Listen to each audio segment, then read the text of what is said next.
I'm Dr. Mary Murdock, and I'm an associate professor at the center, but working on my 22nd or something or other year.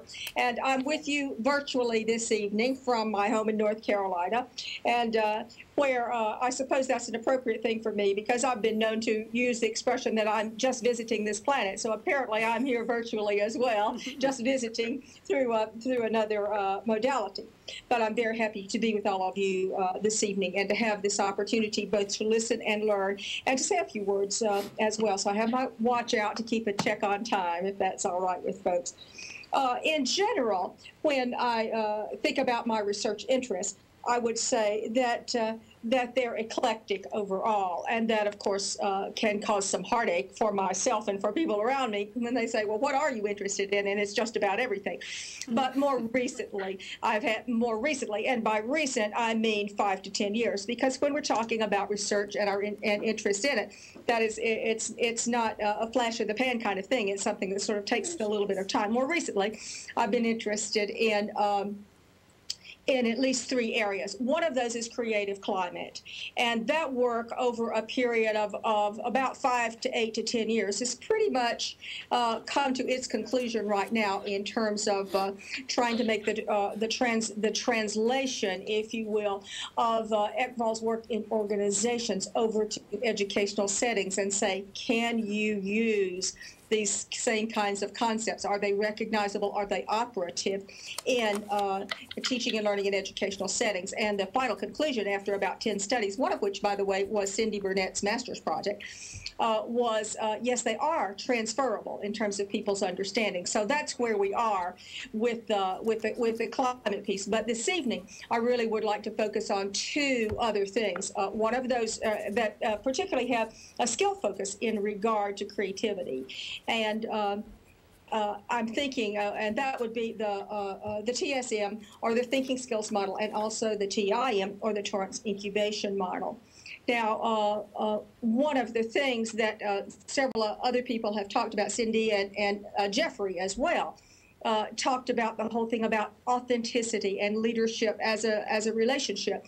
And certainly, I would agree with that, because I think when you're talking about research and your choice of what you do over that period of, is it 5 to 10 to 15 to 20 years, when you all look across the field of creativity and you're trying to decide to what do I attend, and to what verity do I give to things. Part of it is how much time has a person put in to really listen to feedback, begin their development, and continue to work on it to try to improve. And for that, I look to my teacher, Paul Torrance. And when Jeffrey was talking about relationships of things, and he talked about the Hollow Man, and the Hollow Man, I certainly would say that I would not find anyone who was farther from the Hollow Man than Dr. T and his work. One of the things being on the incubation model. In fact, he had a phrase that said, "Don't be afraid to fall in love with something and pursue it with intensity." And so I would make the case about research overall and about the amount of time that takes in regard to scholarship, that research is a relationship, and it's a relationship that, if you will allow it to, can be something that's a part of all of your life. Now, the nature of that may be that this relationship can be something that's rather fast. Some of you, as you're thinking about your work right now, may be thinking, oh, I never want to do any of this stuff. So you may be speed dating with some particular topic or something that's going on, or you might want to go deeper, and instead of going out to lunch, you may want to pass up lunch and go out to dinner, which is a little more serious, or you might want to move in with whatever your topic is, or you might even want to marry it somewhere down the line, which is kind of like falling in love with something and pursuing it with intensity. But whatever you do in all of that, it takes some time. So in that regard, the couple of things I'm going to talk about as well have occurred over time, and they are things that are in development. Now, I'd like, I think, to address the TSM, the Thinking Skills Model, a little bit first of all. My interest in collaboration with Gerard and Marie Mance and with lots of other folks at our center, the learning that occurs there, has to do with what I believe is the importance of did I just freeze with my hand? of skills and the importance of skills. Jeffrey also was talking about how You know, it needs to be a part of you, the internal kind of thing. And I think the skill issue is a very central thing. How are you going to make that happen? How is it going to be operative?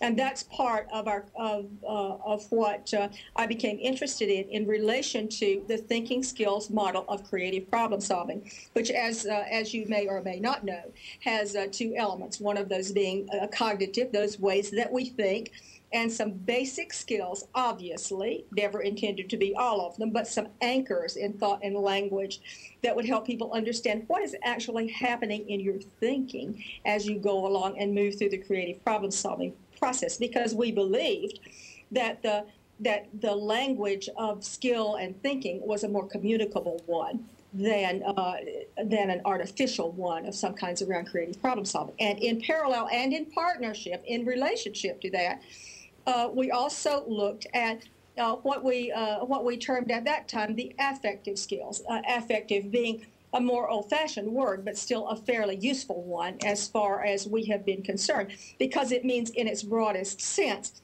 how you receive and respond and value. And in recent times, I've been involved in really working more with the affective skills. And Cindy and I have done a presentation on that, and I have some papers going. One, in fact, if Susanna is still there, one that was presented in Singapore, as a matter of fact, about some essential skills, not indeed intended to be all of them, because they do indeed interact and work with each other, but some essential kinds of things that engage people, that cause creative problem solving to be linked and anchored in some kind of way that makes people want to do what needs to be done. So it relates to intrinsic and extrinsic motivation in a lot of ways too. So that's kind of where we, and I say we because we're in this together. If I had music to follow that up, but the whole concept of the thinking skills, affective and cognitive, and how they holistically come together has been now, gosh, Gerard, I guess this has been, in terms of the time I was talking about, almost 10-year journey for us, from our initial thinking around a table one night about the different kind of skill elements. So that is of great interest to me. Cindy's work then tying into that as far as thinking skills are concerned, especially on the intuitive side and the lack of those kinds of tools. Yes, I'm checking my watch here as we go through. So that's something that is coming along.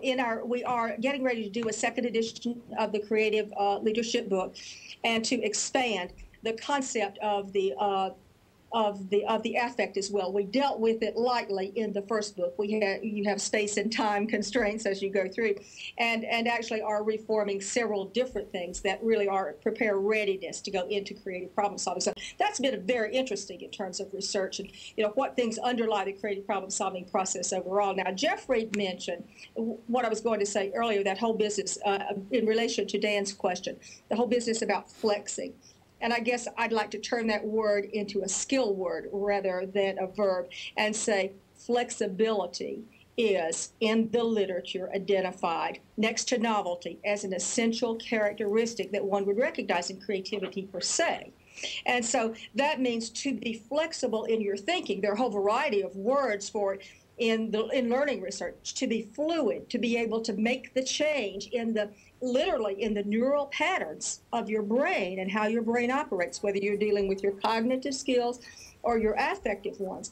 And that flexibility in the complex world and with the complex problems that we face now is, in my opinion, and as far as I can tell, recognized in the research more and more, absolutely essential. What do you do when you're faced with that which is overwhelming and so complex that you find it very hard to handle? So I would say to Dan that not only does one flex, which is a nice way of saying, well, you change your style, but what you're really trying to do a little bit is still work to your strengths, but change fundamentally how you behave and think and act by being more flexible in how you respond.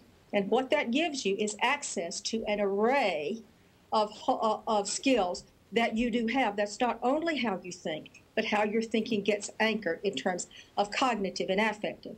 And then real briefly, and then I have to move on. How that ties into the TIM is certainly earlier and before Gerard and Marie and I ever started this work.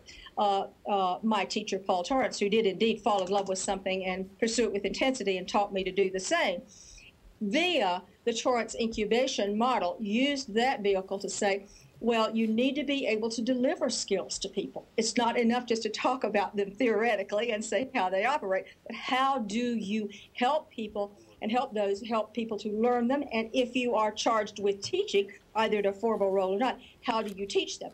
And his answer to the overwhelming kind of thing was in the language of a metaphor out of the TIM, and that was what he called getting out from behind locked doors. And that in cognitive language meant when you are so overwhelmed, when everything around you seems impossible to intake because there's too much of it, and you don't know where to turn, and you have that feeling of being overwhelmed and frustrated. He said that's a signal that you are in territory. And what you're trying to do is find a way to get to the aha moment, which is the flexibility, Dan, of changing or adapting not just how you act, but how it impacts your thinking patterns to get out from behind a locked door.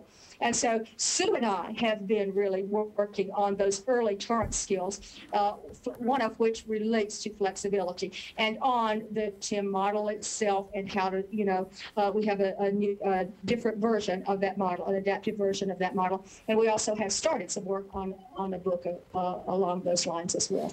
So there's, and we've written a couple of papers. So there's some work going on with those things.